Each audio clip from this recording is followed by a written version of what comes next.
ये देवराज नाम का जो ब्राह्मण है, इसे समाज का भय नहीं था और पाप का डर नहीं था, इसलिए इसने इतना पाप किया कि पूरे समाज को ठगा।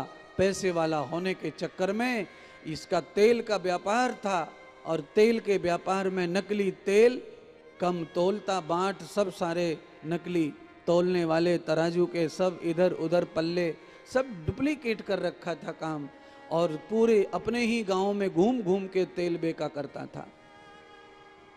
तेल का व्यापार नकली करता था और कम तोलता था, ज्यादा पैसा लेता था। सारे गांव के लोगों को पता चल गया कि इसने लंबे समय से ठगा है, आज अपने ही कर्मों का फल भोग रहा है, हम इसकी मदद के लिए क्यों जाएं। पूरे गांव में उसका कोई मददगार नहीं, खटिया में अकेला ही सड़ता रहा।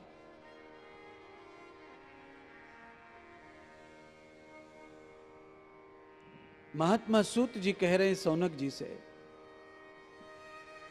एक दिन ऐसा आया कि देवराज अंदर से थक गया, कष्ट सहते सहते परेशान हो गया। इतना कष्ट उसके शरीर को आया कि उसने ये निश्चय कर लिया कि अब मर जाने में ही सुख है, ये दुख सहन नहीं हो रहा है।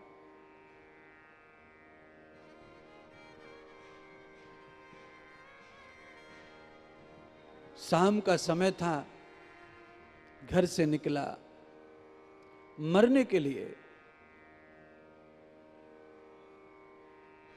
जा ही रहा था जंगल में मरने के लिए, कहीं न कहीं आत्मदाह करूंगा, जहां कोई मनुष्य ना होगा वहां यह मौका मिलेगा।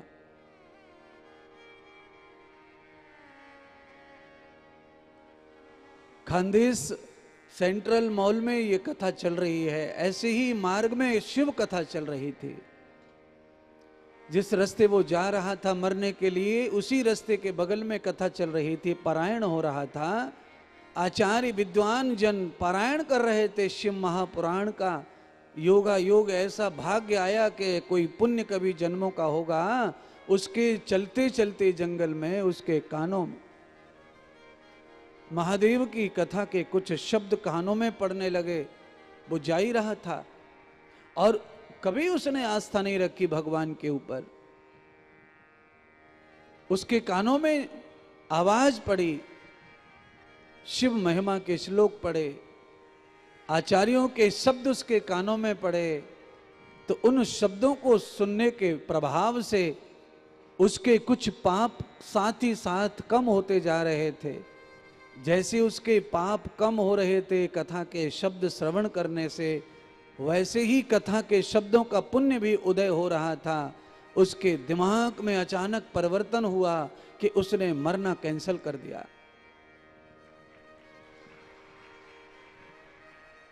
आत्महत्या करने की तैयारी हो तो बहुत कठिन है कि आप निर्णय पलट देंगे, क्योंकि मानसिक तैयारी तभी होती है आत्महत्या की जब पाप पूरी तरह से प्रकट हो जाए, उदय हो जाए।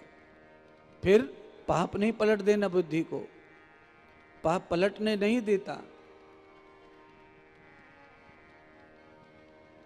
कोई पुण्य उदय हो जाए तो शायद बुद्धि पलट जाए, कैंसल हो जाए। झूला झूलना, फांसी लगाना, जहर पीना, रेल पर कटना, पानी में कूद पड़ना, आग लगाना,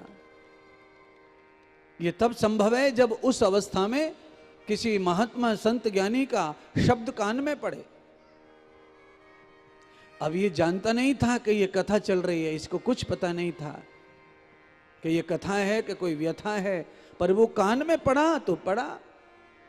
बंदूक से निकलने वाली गोली अगर निशाना लगाया है और उस निशाने पर नहीं लगी और जाकर गैर निशाने पे लगी, वहां पर भी कोई खड़ा था जिसको मारने का इरादा नहीं था बंदूक वाले का, पर निशाना चूक गया। जिसको मारना चाहते नहीं थे, जिसके बारे में पता ही नहीं था कि वहां पर भी कोई और खड़ा है, कभी कभी निशाना चूकने पर गैर निशाने पर भी गोली लग जाती है तो भी गोली अपना काम कर देती है, उस व्यक्ति को मार डालती है जिसको मारना नहीं चाहिए था, क्योंकि गोली पर तो लिखा रहता है कि ये किसको खाएगी, किसको मारेगी।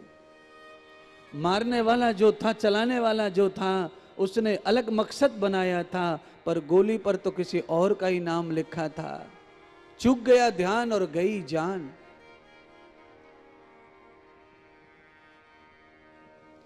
तो जिस प्रकार बंदूक से निकली गोली, न चाहकर भी किसी को लगी तो गोली ने पूरा काम कर दिया, उसे मार डाला। ऐसे ही न चाहते हुए भी वाणी वाणी वाणी बोली बोली किसी महात्मा की जब निकलती है तो न सुनने वाला भी सुन ले, कान में पड़ा चढ़ जाए तो सुनने वाले जैसा ही फल नहीं सुनने वाले को भी प्राप्त होता है, पर ये कान में पड़नी चाहिए। देवराज ब्राह्मण के कान में शिव कथा पड़ी तो वो वहां गिर पड़ा, और जब वो गिर पड़ा तो कथा को निरंतर सुन रहा था। सुनते सुनते कथा का पुण्य इकट्ठा हो गया, शब्दों से जागृति चेतनता पैदा हो गई, और उसके मुंह से अनायास ये निकलने लगा, अरे मुझे बचा लो, मुझे बचा लो, मुझे बचा लो। जब ये आवाज आई बचा लो, तो जो वहां महात्मा आचार्य जो पारायण कर रहे थे, मंत्र जाप कर रहे थे, शिव स्तोत्र गा रहे थे, शिव लीला अमृत के पाठ कर रहे थे, शिव महापुराण का वक्तसल कर रहे थे,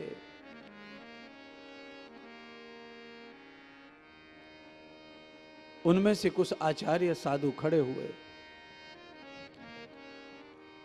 और उस आदमी की मदद के लिए दौड़े, उसे उठाया, जल छिड़का, पानी वानी पिलाया, और जब उसे होश आया तो कत्सम वत्सो न गते भूयः, अरे वत्स कौन हो, कहां से आए हो, क्या हुआ। आप कल्पना कर लेना, अगर आपको कोई हादसा कहीं अकेले में हो गया है, आप कहीं एक्सीडेंटल हो गए हो, आपका हादसा है, और उस हादसे में अगर कोई गाड़ी रोक करके तुम्हें उठा ले, तुम्हें पूछ ले, पानी पिलावे, मुंह पे जल छिड़के, कपड़ा बांध दे, जहाँ से रक्त बह रहा है वहाँ पर कपड़ा ठूस दे, तो आप समझ लेना तुम्हारा कोई पुण्य उदय हो गया है, कोई पाप का फल भोग लिया गया है, अब पुण्य का फल आ रहा है कि ये अब बचाने वाला परमात्मा आ गया।